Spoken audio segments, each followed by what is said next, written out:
that going. Okay, there we go. Okay, so let's dive in. So our goal today is to show you exactly how you can raise your rates and attract better clients while still beating out the competition. Okay, so we want you to be able to raise your rates in a way that is still competitive. So again, this is not going to be just a raise your rates, hope and pray approach. That's not what we're doing. So with that in mind, here is our agenda for the call today. So number one is we're going to go over 3 major pitfalls that keep you from raising your rates. Then we're going to go over the no-fail 2-step process to be able to help you confidently raise your rates and actually attract those high-level clients. And then finally, we're going to go over real-life application. How do you actually implement this so that success is inevitable? Okay, I'm going to show you some real-world examples. I've changed the names just to protect the innocent, as they say, right? But I'm going to show you actual examples from people who have implemented this and how it worked for them, so that you can also do the same thing. And I'm really excited to share this stuff with you guys because it truly matters. It is super important. And make sure you mute if you're not muted. It's super important. And let me ask you a question really quickly. Do you remember why you started your business? Like, why did you start your business in the first place? And if you were to ask me that question, I know exactly why I started my business.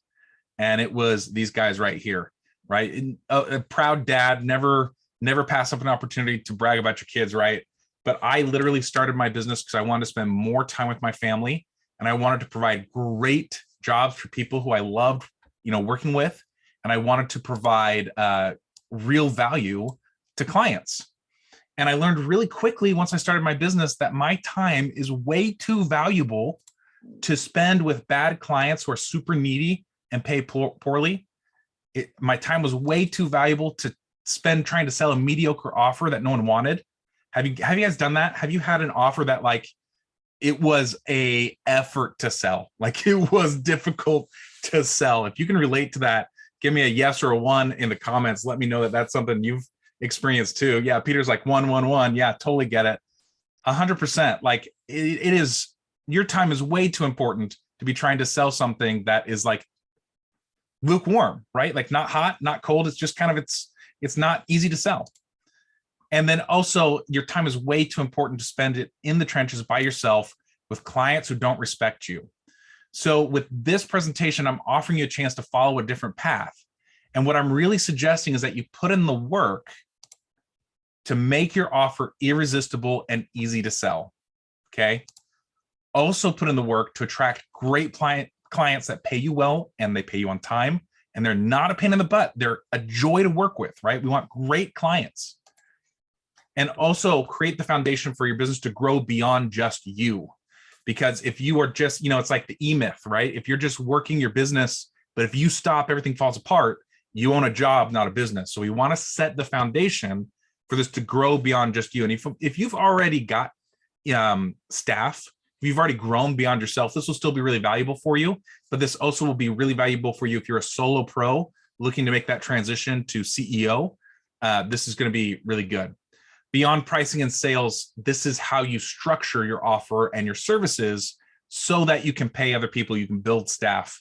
In other words, what I'm really saying here is I'm going to help you grow a highly profitable business that drives real results for your clients and also lets you live a great life, right? I love this little catchphrase at the bottom: work with better clients for more money, doing less. Doesn't that sound awesome?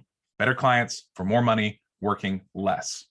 And here's the secret about high ticket offers, working with bigger clients, however you want to phrase it, is that bigger contracts lead to bigger impact. So yeah, we're getting paid more money, but guess what? We're also having longer engagements with our clients. So you get to work with people longer. You have more stable growth in your business because there's not turnover all the time. And you also get more revenue because you're working more deeply with fewer clients. So your overhead is lower, right? So there's a lot of really cool side benefits that come along with doing this work. And it is work. It's not easy, but the process is easy and straightforward, but doing the actual work sometimes can be a hassle. So this is 100% for you. If you're ready to work with the best clients, the ideal fit for your services, you're ready to raise your rates and you want an extremely profitable business. If you're ready to grow your business beyond just you, if that sounds like you, raise your hand. Let me see you. If that sounds like what you're interested in, this is like right up my alley, Craig. Give me a 1 in the chat again. If it's not for you, give me a 2. So everyone, you're putting a 1 or a 2, right? Yeah, I see some people raising their hands. Yeah, Rex is like, yeah, me. Awesome. Jason, Stephanie, good to see you.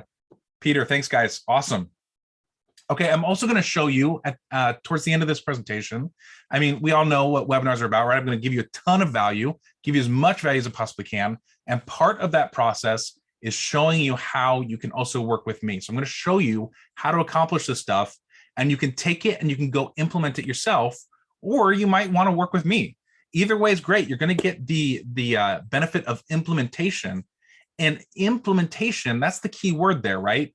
If you don't take action on this process, it's a lot like packing your suitcases for a big trip and then staying home. Like, it's nice that you're ready to go. It's nice that your bags are packed, but what's the point if you don't actually go somewhere, right? Learning all this stuff and then not implementing it is the same thing. It's like you have all this great information, but you don't get results until you actually implement. So you're going to want to get on a call with me and take a look at your individual business, and I'll show you how you can do that. So a lot of value in there. I'm going to show you how we can get on a one-on-one call and actually take a real close look at your business, look at what are the obstacles, what are the challenges, and also give you a really clear pathway to move forward. If you work with me or not, great if you do, great if you don't, but we're going to get you an action plan to move forward. Okay, awesome. Let's dive in. We've got a lot of ground to cover, so I might move quickly through some of this stuff. We've got to start with our 3 pitfalls. So these are the 3 pitfalls that keep you charging peanuts when you raise your rates. And really, what are we talking about here? We're talking about people, if you've ever tried to raise your rates and then it didn't sell, or you had to go back to your old rate, or like you were unsure of yourself, these are probably the reasons why that happened. Okay, so we want to look at these 3 pitfalls, 1, to identify them, but 2, I'm going to give you solutions so that you can overcome them, so that they don't stop you, right? So these are writer downers. If you've got your pen and pencil, these are the writer downers, okay? So I'll give you a second. Grab your pen and pencil while I grab a drink. Okay, so pitfall number 1, no substance, right? This is that advice that we just heard of raising your rates without having the substance to back you up. One of the biggest obstacles I hear over and over again, people want to raise their rates. What stops them is that they're not 100% confident in their own value. And it can hurt to admit that. It can really hurt to admit that you're not confident that you're going to provide the value when you raise your rates. Despite getting results for clients, entrepreneurs always have this little thread of doubt, right, about their price point. And part of the problem is that dangerous advice that we hear all the time of just raise your rates. This is really, really bad advice. And it's the root cause of feeling uncomfortable or inadequate about your pricing.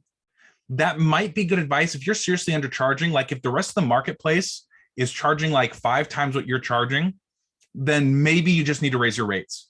But for most of you, if you've been in business a while, how do you make that transition from being competitively priced to being a premium price provider and still land the clients, right? That's what we're talking about here. If you're not competitive, you're way lower, then yeah, you just need to raise your rates. But you can't take a product that is worth $1,000 and slap a $10,000 sticker on it and then expect to land a ton of clients, right? Like, the substance needs to back it up. And it's a lot like, here's my example that I'm going to put. It's like if you were a street taco vendor and you decided, hey, suddenly I'm going to sell burritos. And so you just took your street taco meat and stuck it into a burrito shell and wrapped it up. Like, there's nothing in there. You might sell 1 or 2 of those, but they're going to buy it and say, hey, this is just a shell with a little bit of meat in it. And they're not going to come back, and you're going to get horrible word of mouth. And just a note about this slide, because I think it's really funny. I couldn't find the stock photos that I wanted. So that is actually not a burrito shell. That is a burrito shell blanket. I mean, the metaphor holds up though, right? Because like, imagine this huge blanket and you've got one little piece of meat in the middle. That's what it's like to just raise your rates, right? You need substance to back it up. Okay, so that's the problem, is raising your rates without substance, without ROI, without something to back you up. Here is the solution. You ready? Here's another writer downer for you.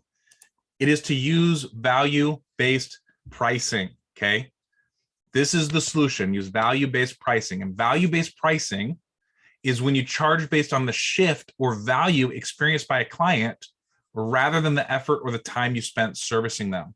Okay, so like imagine that you provide, someone actually, let's use a real example. Someone type in to the chat, what is a service you provide? And I'm going to give a real life example here. Okay, Dan says SEO. Okay, so we're going to go with Dan because he was quick. So we're rewarding fast action here. Okay, so Dan provides SEO. Okay, an SEO provider could charge hourly, right? Like it takes me X amount of time to set up your SEO, to set up the words and do all the stuff, right? It takes me X amount of time. That's great. That's how you get competitive pricing. But if instead Dan said, why do we do SEO? What does that get us? And when I do this over a certain amount of time, my clients typically experience X amount of result. Now we can start using value-based pricing. Okay, so it's going to require you to take a little bit of responsibility for a couple steps down the road. But let's say I'm just going to say these numbers for easy math. I don't know, Dan, if this is accurate or not. But let's say like over the course of a year, when you implement your SEO strategy, sales increase by $100,000. That'd be awesome, right?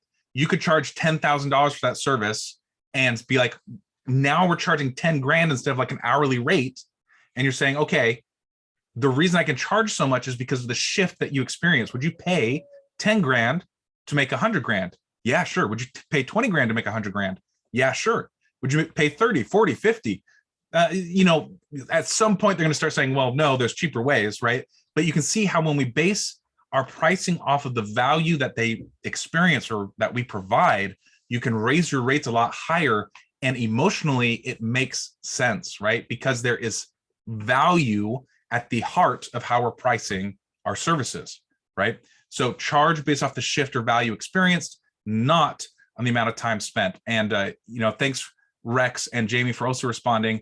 Same thing with brand design, same thing with PR, marketing, and event planning, right? You got to find out though, what is that 2 or 3 steps down the line? And we'll talk more about this in a second, how you find this out, and take responsibility for connecting the dots so they can see where is the results, where is the value in what you're doing for them. Okay, so when you charge based on results that your client experience, you accomplish 2 really big things. First, you're connecting with that value that you're providing.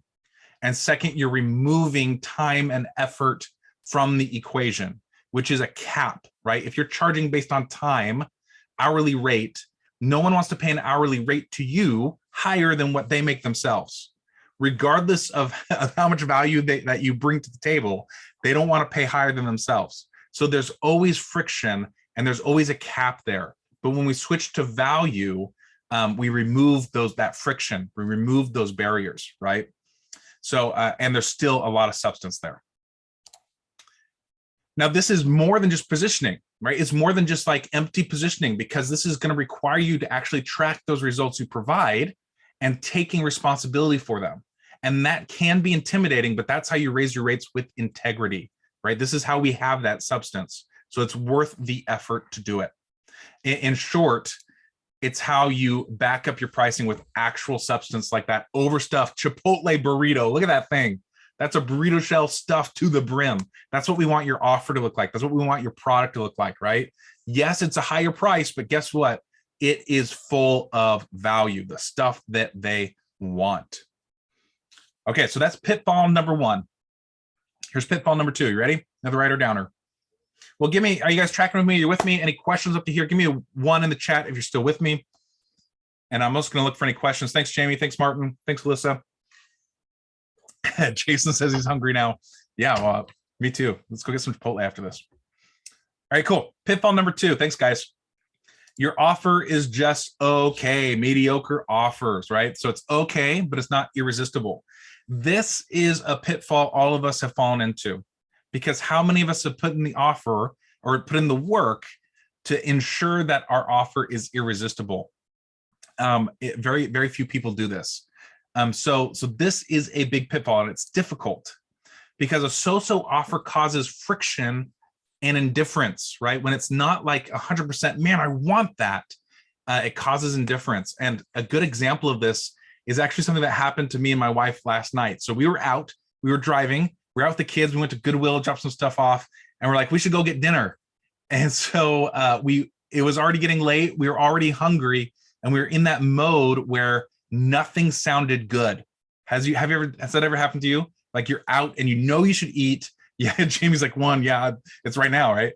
You should eat, you should do it, but like nothing sounds really good. And so this is what happened, right?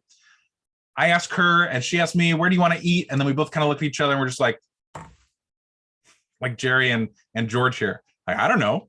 Where do you want to eat? And so like, then we're waiting, we're like debating, and then we're desperately hungry and we buy the first thing that we came up to. We went to Taco Bell for the kids and Penn Station subs, which I actually really like for me last night because I don't like Taco Bell. I'm giving way too much information. But like it came down to, man, we're just so hungry, we got to do something. And this is the same thing with your clients, right? If they don't immediately want your package, then they're sitting there shrugging their shoulders and saying, I don't know. Should I buy this? Should I not buy this? Maybe I'll just wait. And then they'll wait and wait and wait. And they'll do this with several different providers until they're just, now it's an emergency. Now we got to buy something. So they buy the first thing that comes across to them, right? That's how you can have a really good sales call and still lose out to somebody else because your offer was not immediately what they wanted, right? But if we kind of look at this on the other hand, right?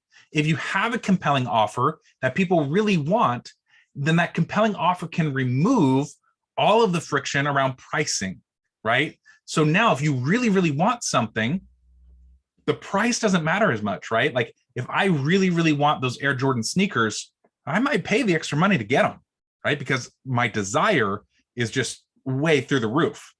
So here's the solution to that pitfall. Okay, so the pitfalls of mediocre offer, here's the solution. Create what we call a results-focused package. So you can see that there is a very strong theme that we're leaning into here, and that is results ROI, right? What is the reason why people are working with you? So in order to make that offer irresistible, you want to create a results-focused package. In other words, you want to organize your offer around the most important result for your clients. Okay, so let's put an example. This webinar, right? It's really about market research. But did I call it, hey, the 5 tips for market research? No, because no one would come to that. No one would care. But I called it, how do you raise your rates? Why? Because when you do the right market research, you get to raise your rates and land more clients. That's the attractive part. That's the thing people want. So we base everything around that ultimate result that our clients are wanting. Does that make sense? You with me on that? Okay, cool. So when you do this, you not only make your offer absolutely irresistible, but you also remove the need for customer proposals, right? Because now you've got an offer, you've got a package that you're selling. So no more proposals, which I got to tell you, if you're still using your proposals, this will blow your mind to make this switch. Like proposals are the worst, right? You spend hours making them, you spend weeks waiting to hear back from them. No, package, one phone call closes, so much better. And that also means that the majority of your clients will be getting the same or similar services. So remember, we talked about moving beyond just yourself. Getting that primary package in place that's irresistible helps you start building systems and start hiring staff around that offer, which means your business starts to grow beyond you, right? And this also allows you to collect your money up front, right? You can start charging when you have a package. It turns it almost from like a service. You know, when we provide a service like a plumber or an electrician or something like that, when do you pay those people? When the work is done, right? But if you want to buy a product, when do you pay? You pay up front, you get the product. You want to go see a movie, when do you pay? You pay first, then you go see the movie, right? It's the same thing. When you start packaging your product, you charge up front, they pay first, and then you deliver. That alone also will really accelerate your business growth. So, you know, before we had George and Jerry from Seinfeld shrugging at each other. When you do this work, it changes that indifference, gets rid of that friction, so that clients get excited about your offer. So it looks like this stampede, right? They're running towards your offer. They can't wait to purchase it. It removes all of that friction from you having a higher price so that clients actually purchase, even though you may be higher than your competition. Okay, cool. That's pitfall number 2. Let's move on to number 3. You guys still with me? Any questions on that? Give me a 1 in the chat if you're with me. If you have a question, stick it in the chat. Jamie, Alyssa, thanks. Martin, thanks. Peter, thanks. Okay, cool. I don't see any questions coming in. Brianna, thank you. Appreciate it. Brenda. Okay, cool. Pitfall number 3, you ready? Is attracting the wrong clients, okay? So attracting the wrong, when your offer and your audience don't match, okay? So before we were talking about substance, then we were talking about really building an offer that is exciting. Here we actually want to look at your ideal clients. Who's your target market? And I know that we're going back to like real basics of marketing, but like when your audience and your offer don't match, it doesn't matter how hard you try to sell to them. It doesn't matter how good your price is. They're never going to purchase. They just won't. So here's my example, right? It's like if you were trying to sell makeup and diapers and you were trying to sell it to teenage boys. Okay, you might sell 1 or 2, but in general, it's just not gonna happen, right? Teenage boys in general are not interested in makeup and diapers. So it doesn't matter how good of a deal you create. It doesn't matter how irresistible your offer is. They are gonna take one look at your offer and say, you know what? That's not for me, right? I was really happy, by the way, with this stock photo that I found. This model was perfect for this presentation. And I'm assuming this is how young kids speak these days, right? Yeah, like totes, no, okay. Right, I can hear that in my head. I think that's totally how they speak. But let's look at this on the other hand, right? Okay, so they won't buy diapers and makeup, right? That's not the target audience. What if we try to sell that same kid stuff he does want, right? So what if we try to sell him Red Bull or dirt bikes or an Xbox, right? If he really wants that stuff, price becomes less of an issue, right? If they have the money, they'll buy the product. If they've got $3, they'll buy the Red Bull, right? If they got $300, they'll buy the Xbox. If they got $3,000, they'll buy that dirt bike, right? If they have the money, they'll buy it because they want it and it's tailored to that audience, right? So the problem is your audience doesn't match. Here's the solution. Hyper focus your niche. Okay, this is who your target audience is, and this will make your offer a lot more relevant to your audience. And here's when we start talking about niche, this is what I hear all the time, is that I don't want to niche down because I don't want to lose out on clients. So I just want to nip it in the bud right here and say niching is not about exclusion. Right? You're not going to miss out because you're niching down. If someone comes to you and wants to work with you and they're not in your quote unquote niche, that's okay. You want to work with them because it's not about exclusion. What it is about is activation. We're getting the attention and building an offer for a certain subset of the market so that your offer is relevant and so that they pay attention to your marketing. And when you do that, you gain a lot of traction. Okay. So really what this comes down to is knowing what a good client looks like. Yeah, Stephanie, specialization, exactly. So we've got to know what a good client looks like. And here's where I think if we talk about niching, all of you are like, yeah, I'm with you, Craig. But here's where the rubber meets the road, okay? How do we know what a good client looks like versus a bad client? Because we could probably all say, this is the industry I work in. But you have to know, even within the industry, who's good and who's bad. So I'm going to put an example here. And I want you to tell me who's the good client and who's the bad client, okay? So here we have client A. And I had a blast finding stock photos for this presentation. I just used the wacky ones that I could find. Okay, client A here, okay? He pays you lots of money. Okay, Stephanie's got to jump. Good to see you, Stephanie. We'll send you the replay.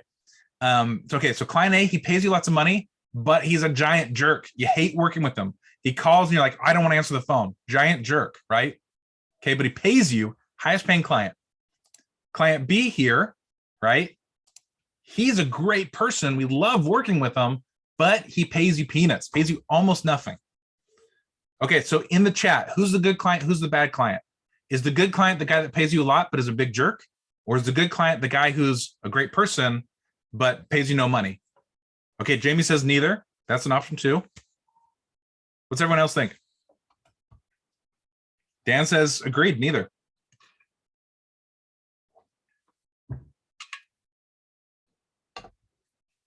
Everyone's saying neither. Rex, I'm respecting you. When everyone's saying neither, that you took a stand. He said if he had to choose, he'd choose client A.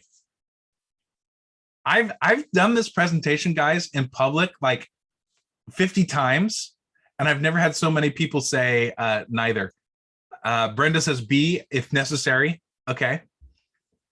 Typically I do this and it's like 50-50. People say A, people say B. And everyone is already beating me to the punchline here. You know what I'm getting at here is that the criteria is what determines who is a good client and who is a bad client. If your criteria is, and Rex is actually putting this in the chat. He says, if they're an a-hole to your employees, that's a line for him, right? So his criteria is they could be kind of a jerk to him, but not his employees. There's a line there, right? The criteria, again, determines who's good, who's bad. So the question becomes, what is the criteria you're using? And it's important that you choose the right criteria. And I'm going to go into that in more detail in just a minute. But the point I want to get across right now is that you have to know what makes a good client and what makes a bad client. Okay, we're going to get in a minute into the specific details. Okay, cool. So let's review those pitfalls really quickly. Questions about this before we move on, stick them in the chat. But let's just review really quickly, okay? So pitfall number 1 was no substance. The solution was value-based pricing. Pitfall number 2, a mediocre offer. The solution, results-focused package. Pitfall number 3, you're working with the wrong clients. Solution, hyper-focused niching, okay? Both in, industry and in your service that you're providing, but also like within that, knowing what makes a good client, what makes a bad client, that criteria, okay? Okay, so what I'm about to do now is I'm gonna open the door to my business and I'm gonna actually show you how to do this stuff that we just talked about in a way that makes you 100% confident that you're on the right track. So we're actually gonna get out of the PowerPoint. I'm gonna bring up some case studies. We're gonna look at some stuff. Before we do that, I wanna make sure that the concepts are clear. So in the chat, give me what is your biggest takeaway so far? What have you learned? What's standing out to you? And, or if you have a question, let's see it there. But let's write down in the chat, what's your biggest takeaway so far?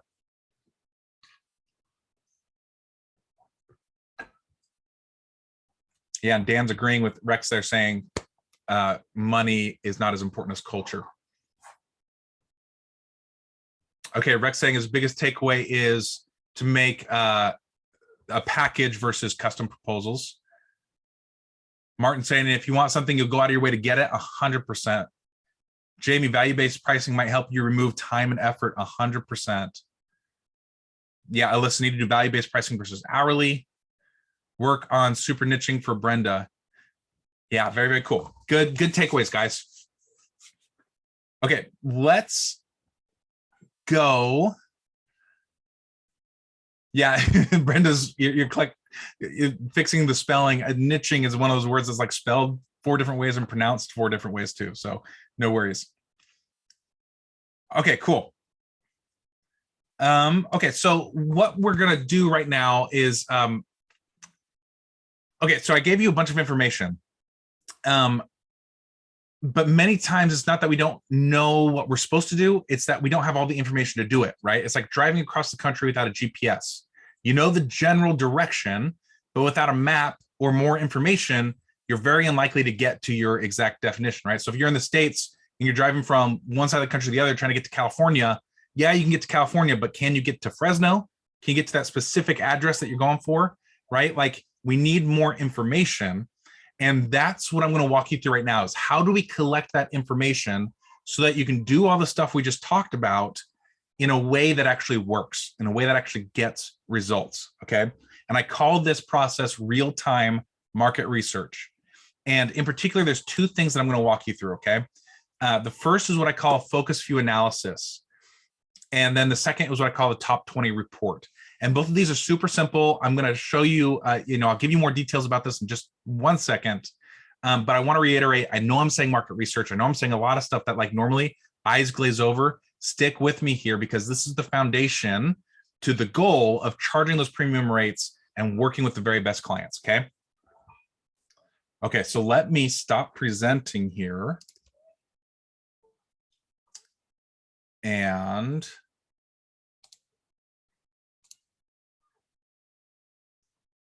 okay, are you still seeing my screen? Give me a yes or a no. Do you see a okay, yep. So you're seeing a spreadsheet, right?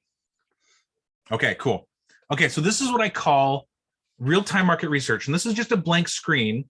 But what I want to point out here is because we're going to get into, I'm going to show you two examples of how this actually works. So we're not going to like go into like, how does this worksheet work? But this is the actual worksheet I use when I do this with my clients. And you can see the top thing that we do is make the criteria for what makes a good client, what makes a bad client. So the very first step here is you have to think through what makes a good client, what makes a bad client. So let's look at Josh here. And again, this isn't Josh's real name. And I also removed all of his clients' names so that we don't see that. But we can see, we ranked his clients based on things like, what is our experience? Did they pay in full? Did they pay on time? Was there opportunity for growth? Did they micromanage us? Do they trust us? So like there's a lot of criteria that we use to rank them. And then we actually gave them points. Very simple, -1 or 1. Actually, it was -1, 0, or 1, 0 being neutral, right? And you can see he had a couple clients right here, where the experience was super bad, and on -1 wasn't enough. He wanted to make sure that was really recognized, and so we put a -2 there. But here's what we did. Okay, so now look at this client list. I'm going to help you interpret this data. We went through this process, and we had written his clients first from highest paying to lowest paying. Okay, and I color coded this so that just for ease of looking at it. What do you notice? Where's most of the green? It's in the middle of the clients that pay him. So these people that range from about 4K, but 3K to 1K, right? They're not his highest paying clients, but they're the ones that score the highest on this criteria.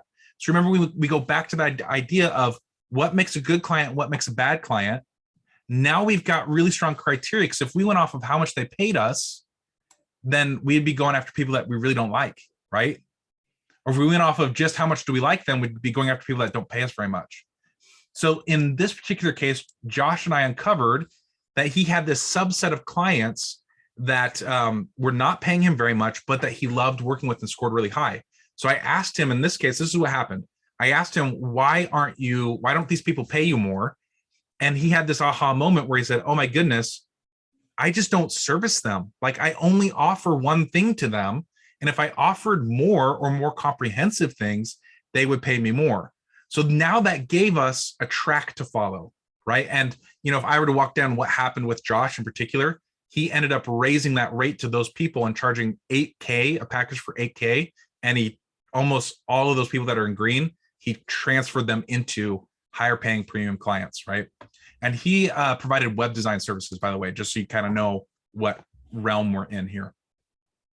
Okay, so that's example number 1. Any thoughts or questions on that before we move on? Are you with me? Give me a 1.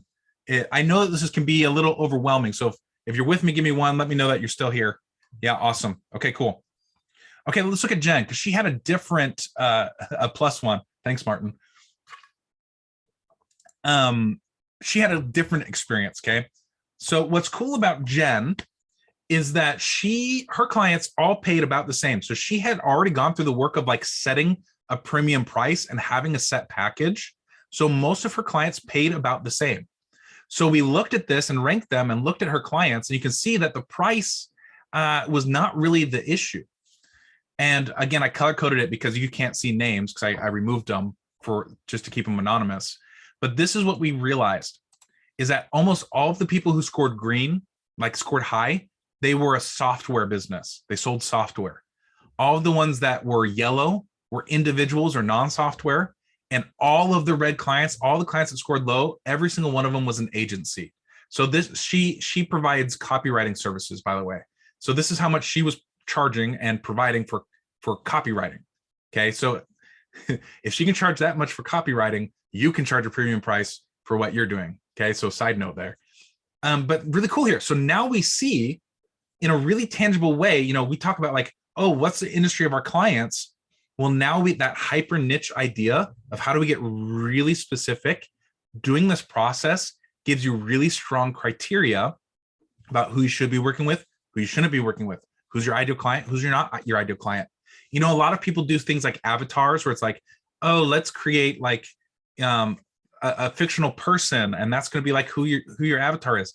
I don't find that very helpful personally, but this digs in a real way where you can say, okay, these clients I like working with, these clients I don't. These are the clients I want to attract. These are the clients I don't. Okay, so this is step one. Call this a focus view analysis. We're going to take this information now and move on to the next phase. Okay, so that was part one. I get really excited about this, and it's really complicated stuff. So let me know if I need to go back or backtrack or anything. Okay, so there's a step in between what I'm about to show you and this one, and that is what we do is we take the top 20% of your clients, the ones that score green, right? And we actually get them on the phone and we do interviews with them and we start to extract information from them. That's where the market research portion comes in. I'm not going to get way into that. The idea though is you get on the phone and you do interviews with your top clients. When that's all done, we compile the information. So you're just going to take that information and compile it into what I call a top 20 analysis or top 20 report, right? And so this is like, if you've ever seen a big report, it's kind of the same thing. We're just compiling all that data into like themes and stuff like that. But I'm not going to bore you with that part. I'm just going to show you how you can take this information and do really cool stuff with it. Okay. So this is the executive summary. This is the real report that I did for myself last year. Okay. So this is real information about my business. This isn't made up stuff. Okay. So I did this with my clients and look at the information they gave me. Okay. This is just the executive summary. Imagine you got this information about your clients. So common themes that my clients talked about, right? Their clients don't have clear expectations of how to work with them. They want to work with fewer people for more money. They're facing challenges around these three main areas, right? They want to build $1 million revenue business. They want a team. Trust is the number one barrier to working with someone like me. They want more attention. And then, the number one trait about me was how approachable I am, right? Imagine if we had that information about your clients. What could you do with that? What would that do for you in terms of like your marketing, your sales, your offer, all of that stuff? Okay, so let's take this a step further.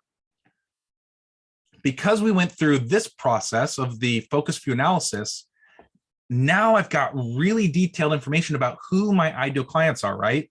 I know they're both male, female. I know they're between 20 and 50 years old. They're English speaking, they're B2B, yada, yada, yada. Here's other cool things that we can pull from them though. Where do we find them? Where do they hang out? I know because I asked that my clients are on LinkedIn, YouTube, and at marketing conferences. So what can I do with that information? I can start marketing on LinkedIn. I can start making YouTube channels. I can start speaking at conferences, right? Because I know my clients are there. I also was able to pull out potential partners. What tools do they use? What people do they pay attention to? Like really take this, imagine you had this information. This would change the way you approach your business and approach your marketing, and it would make it 1,000,000 times more effective. It 100% would. This is something really cool. We took that information and we made rules for a new offer. How do we build an offer, an irresistible offer based on what they told us?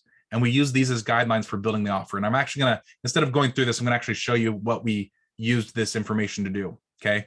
So we also figured out what were the ultimate results they wanted us to provide for them. Okay. So enough of like the research. Here's the application. Okay. So first thing we did was we took all that information and we extracted all the obstacles that would prevent them from having success or from purchasing. And I listed them out all right here. Okay, bam. The next thing we did is we switched those from being obstacles to being solutions. And maybe I should put this on another page so that you can see the whole thing.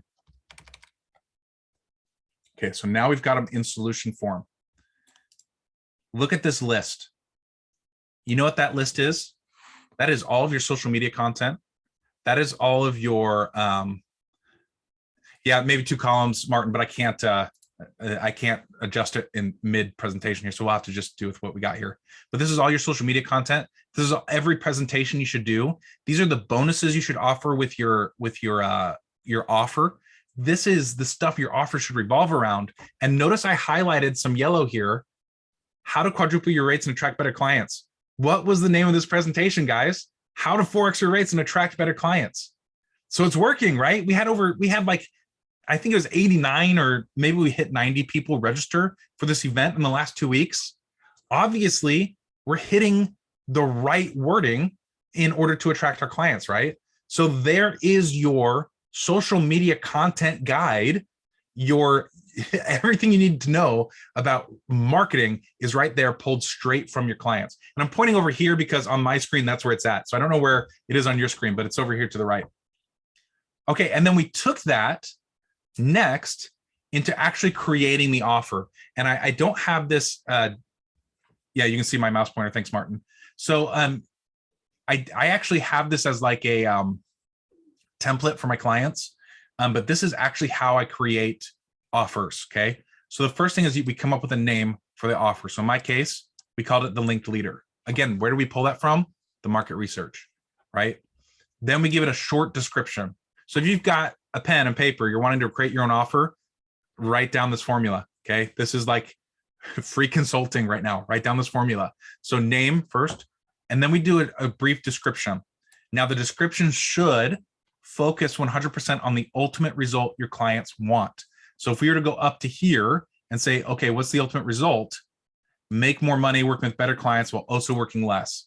I didn't double check this, so hopefully we pass the test here. Let's see if that matches up. My short description says, this consulting package is designed specifically to grow your agency from 6 to 7 figures using a proprietary mixture of consulting, coaching, and done-for-you services. So I don't say it straight up, but yeah, they match, okay? Next, we do a small benefits section. So people purchase from you and they purchase your what makes your offer irresistible is not what you're doing, right? The actual stuff like, you know, I think it was Dan, right, did SEO. They don't care that he's in there market researching the words or that he's setting it up on the back end. No, what they care about is what do they get when he does that stuff. So same thing with me here, right? So we're going to do a benefits section and we want at least 3 benefits up to 5 bullet points of what they get when they work with you, right? So in my case, we wrote, there are many benefits to this process, but you'll get hands-on support to drastically increase your rates and attract better clients. Create, and I'm paraphrasing here just to not read it all. Create an irresistible 7-figure offer that puts you in a class of your own. Zone in on your 7-figure niche and establish yourself as the go-to expert.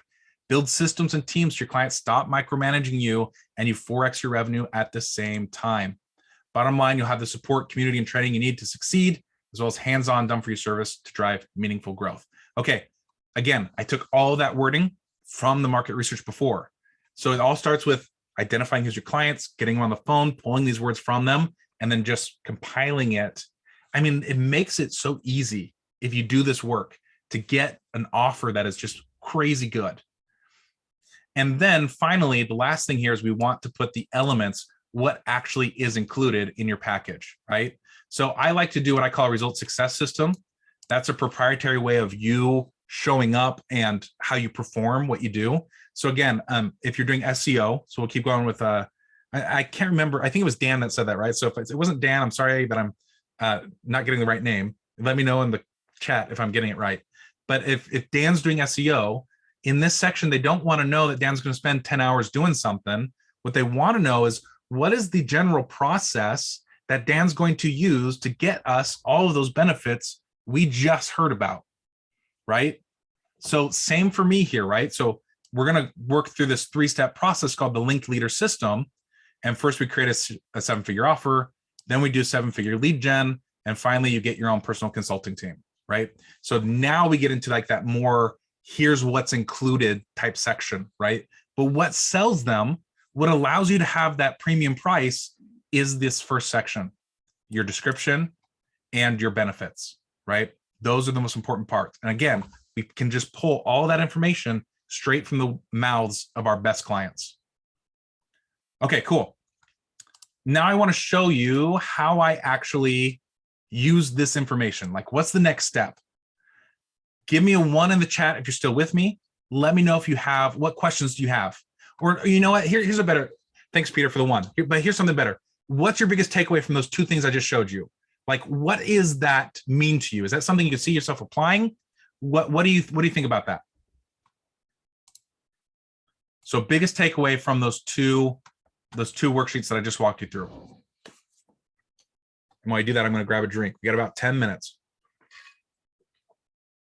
Jason says creating rules to create an offer. Yeah, man, that's so cool. When you know, creativity loves boundaries. So it's really, I think when we're trying to make a premium package, we try to just stuff a ton of stuff into it.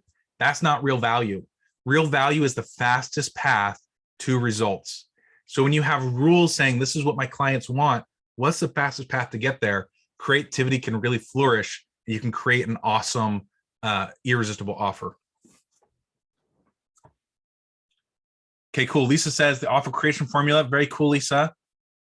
Alyssa says likes turning those obstacles into deliverables. Yeah, super powerful.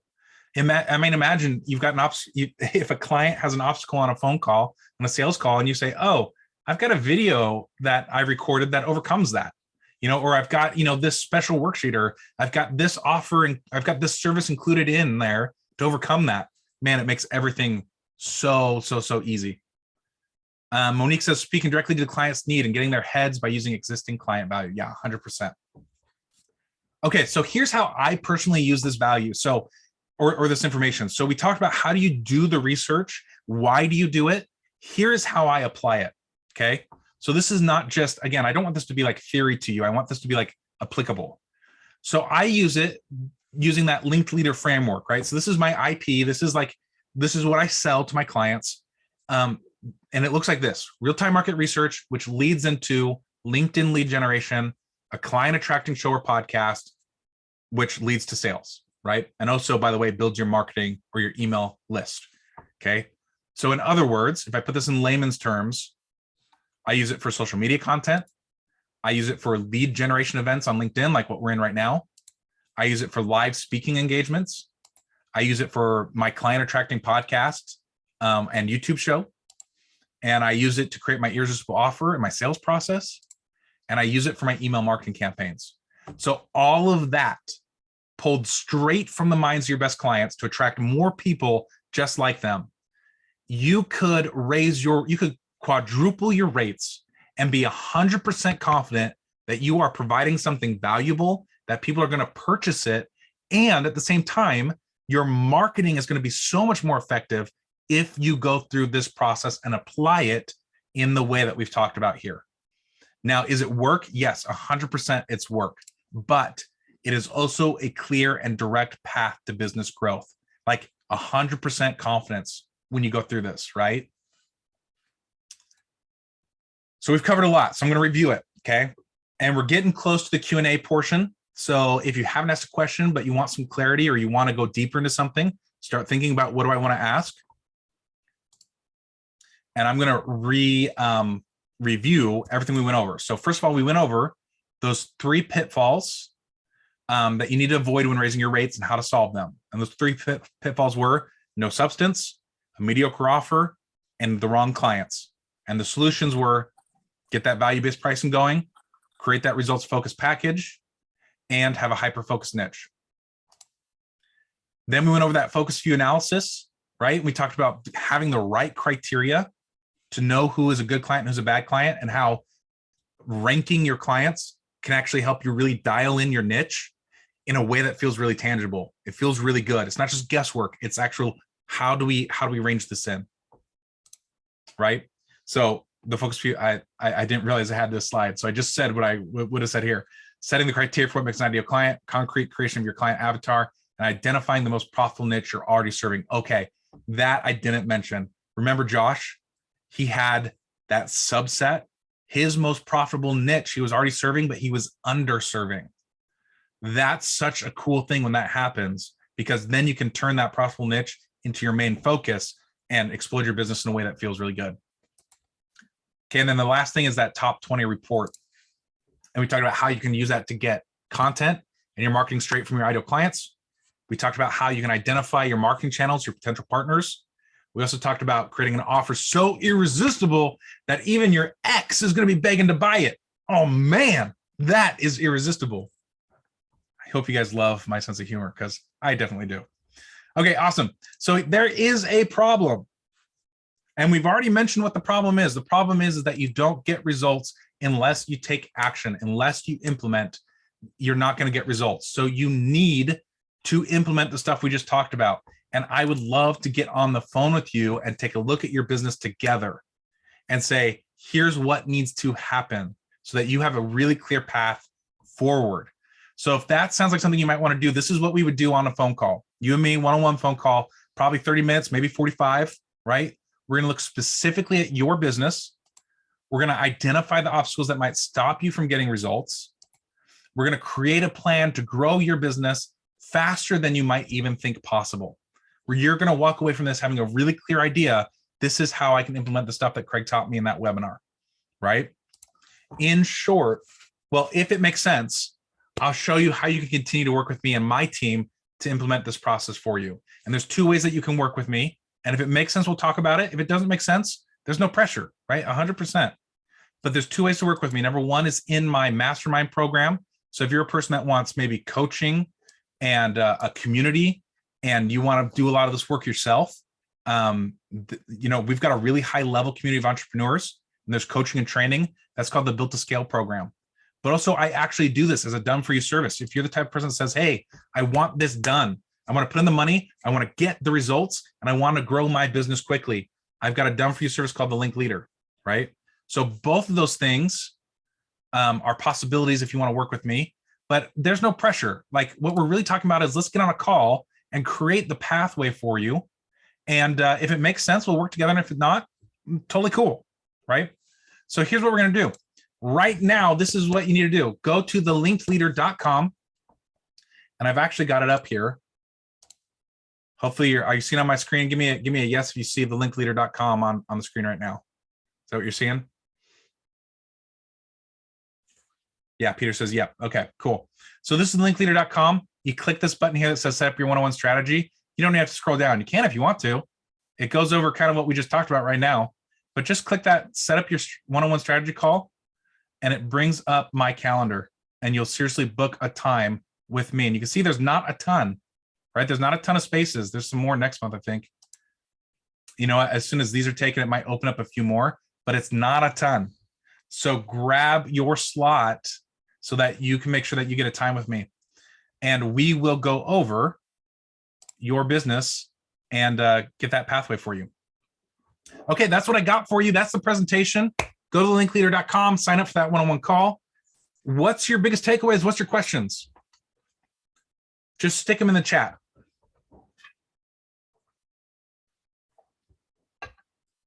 If you have a question, ask a question. If you don't have a question, type your biggest takeaway. Martin says, where do I get that scoring sheet? Aha. That's my IP that I use with my clients. So I wasn't planning on sharing that, but Martin, for you, if you guys shoot me, I'll tell you what, if you guys sign up for a call, I'll give you that sheet. How about that? I'll bribe you. Sign up for that call and I'll give you that scoring sheet. That's how you get it, Martin. Thanks for asking. Very cool. Any other questions? So when we talk about lots of times I get questions. Peter says this was excellent, tons of value. Thanks, Peter. Appreciate it. Good to see you. A question I get a lot of times is how quickly does it take to get results, like actually start landing clients during this process? So it really depends on how quickly you go through it, right? If you're doing this on your own and you get on the phone with your clients, you wade through this data, man, you can apply it so quickly and start seeing results right away. When I do this for people, it takes about 2.5, 3 weeks to do all the market research and compile the data. and then we launch on LinkedIn and we launch your podcast and your show and all that stuff. So you're getting clients within the first 30 days though. Like that's the goal. We want within the first 30 days, getting clients and making ROI on, I practice what I preach. There's ROI to my service as well. But if you're doing this on your own, it's all about how quickly you can move through it. Awesome. I'm assuming that I was so clear that you guys are just like, man, that was good, Craig. No questions, crystal clear. I'm gonna go on once. We're gonna end if you're not, no more questions. Going once, going twice. Okay, Lisa said my to-do list just got big. Umar says he wants the email marketing template. So that I can't share, Umar, with this one. Maybe in the future we might do something where I can put something together, but I don't have anything created right now that I can publicly share. Connect with me and we can talk and see what we can do.